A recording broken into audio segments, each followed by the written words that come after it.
Today we're gonna see 10 completed fantasy series or duologies that are incredible to binge, and this idea is part of a collaboration made by Beccie, so you can see more videos in case you want to binge and discover all the books. And let's start with the first one, Six of Crows. Right now it's a great moment to pick this duology up because there's a lot of momentum thanks to the TV series, and these characters will promise you to be forever with you. We will see different points of view, in this case 6, and it's a high status score, which I always find it to be really easy to be very bingeable because you always want to know what happens. The stakes are high from the beginning, and in this case, although the magic it's not the main element to the story, we will see characters that are really complex, that are really grey, and in here we will find a band of bastards that want to steal something in order to be more rich and to solidify their position in Ketterdam. And what we'll see, that it's a lot of banter between the characters.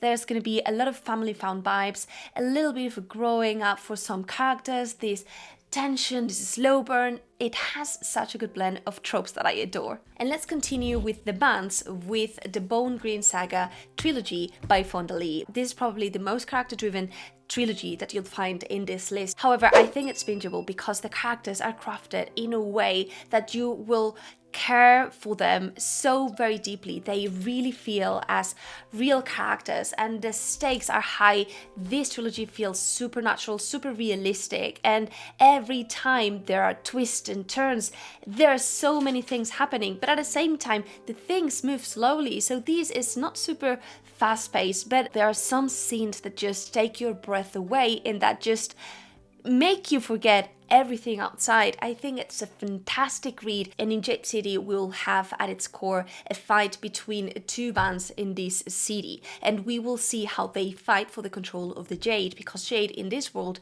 allow the people that it's able to wield it special powers. A very political urban fantasy story, and I adored it so much. And let's move now to this whole soft magic system, to a hard magic that I really adore, that it's the one that is presented in the Founders Trilogy by Robert Jackson Bennett. In this world, they've discovered that if they inscribe elements, these elements can be persuaded to do stuff, so they can inscribe a wall and ensure that that wall never it's broken. It's almost a technology thing. It's really similar in sense of what you can find with the Arcane TV series, and in here we will have such an incredible charismatic cast of characters.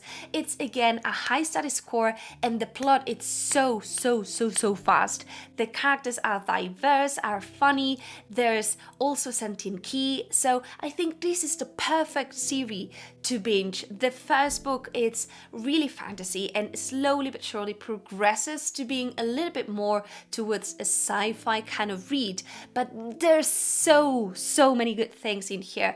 We will follow essentially Sancha, and she has this ability of sensing objects and being able to see what those objects feel. Therefore, she is the perfect thief, and one day she will be tasked to steal something that is very dangerous, and while doing so, she will be the target of a lot of people, and it's gonna be these different houses having their own different interests. There's intellectual property with this magic that only a certain people can wield, but also this incredible heist, this very unlikely group of people that meets. It's so good. And continuing with one of my favorites, let's have The Shadow of the Fox by Julie Kagawa. This trilogy feels like a video game. It's probably one of the most plot-driven series that I've read in my life, and I've enjoyed it so much because it's beautiful, it's funny, it's hopeful, it is so many good things. We will follow these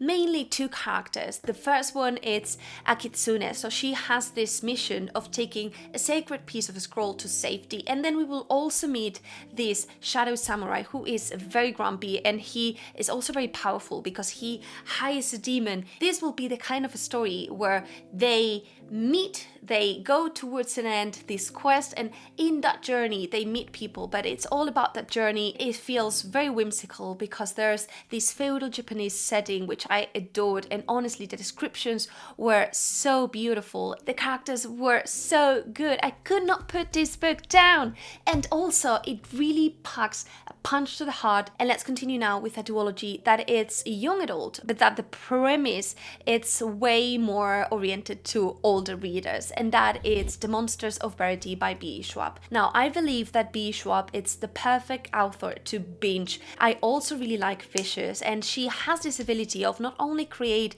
stories that are very well paced and characters that are slightly broken, that are morally grey, and that have more to what it appears in the surface, but also usually how she crafts the magic and the premise and the stakes are so high that you will feel invested very early on. And in this case we'll have this land where if you commit an act of violence, that violence breeds monsters, and these monsters have been categorized in different types, and they are basically ruling this city. And there are two sides of this story, and in one of those sides we will have this girl, the daughter of the man that is ruling the city through fear and through violence, right? And then we have on the other hand this boy that is himself one of these monsters, and we will see how there are a lot of discussions around what's ethic, what's not, what entails to be a monster. The cool thing here, it's the magic system. In this case, this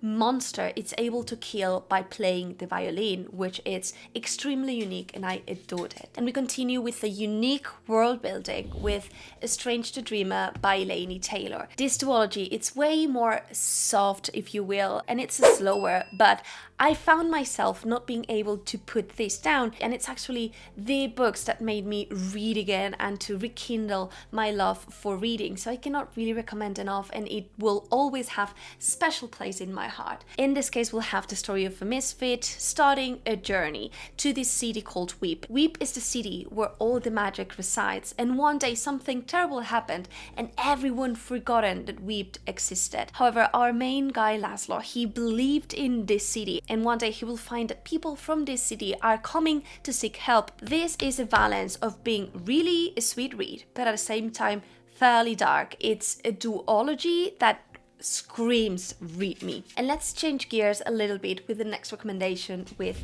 Caraval. So this is also a read that is extremely whimsical, but it has way more romance on it than the rest of the books that we've seen up till this point, although Strange to Dreamer also has a fair bit of that component. But in here, let's say that the tension, the slow burn, it's what completely steals the show. If you like that tension, that idea of our characters pining, but at the same time, you know, being their own people, being invested in their own dreams, their missions, but, you know, having these other people there, this is the one for you. I really don't believe there's any author that does this slow burn better than she does. And in this case, we'll have this magical world, which is actually the one that I would prefer if I could jump to any world. And we will have that this circus kind of vibe that it's called Caraval. It's kind of like traveling from place to place. And one day, our main sisters will receive an invitation. But upon arriving, they will discover that one of the sisters is kidnapped, and that there's this game that will consist on finding the sister, otherwise she will die. And let's take that comfort read element and let's upgrade it. And we have A Court of Thorns and Roses. The first book, it's a Beauty and the Beast retelling, but honestly, it's done in a way in which you will see way more trials, and the story and its scope is just so massive afterwards that it won't feel like that really. And let's continue with the duology that will surprise you, because although it starts being a Beauty and the Beast retelling, the magic system that it has and how the different tropes are blended will make this duology so very bingeable. And that is the Wilderwood duology by Hannah Wheaton. The first book, For the Wolf, will start telling a story that somewhat you've heard before, because we will follow this land where there's these magic creatures that are really demonic and really dangerous, and the people in this land are relying on the wolf of the forest to take care of those creatures and ensure that they don't attack them. The trade-off here is that the second daughter to the throne, it's always sacrificed to this wolf, and the story will kick off with one of the main protagonists, this second sister, being just that. The first book will have a lot of forest vibes, this amazing twilight setting, and in the second book we're gonna see way more about shadow magic. And although there's a lot of slow burn here, the main thread is how these sisters want to help the throne, help the empire, and save each other. And it was so fascinating. I could not put any of these books down. Top tier. And let's conclude with a saga that it's mind-blowing, and that is Red Rising. I've only read the first trilogy, so that's what I am recommending. And this is so bingeable because the things that happen to our characters feel very extreme. Like, you will see things one page and then 2 pages afterwards things will change completely, and we will have this world where people is divided per different colors, and these colors represent a different level within the society. The higher level will be the golden ones and the lower will be the red ones, and we will see our main protagonist, who is one of these red characters, and he will suffer an event, and from that moment onwards he will change his view, his role, and he will try to infiltrate these people and try to break them down from within. First book, I reckon, might be the slower one, but still every time you feel that the stakes are high and it's really a page turner. So I guarantee that if you want to binge something, you can binge these. Right, and these are my completed 10 series on duologies that I really recommend if you want to binge read. Thank you again, Beccie, for inviting me to this collaboration. Everything will be linked down below if you want to see more.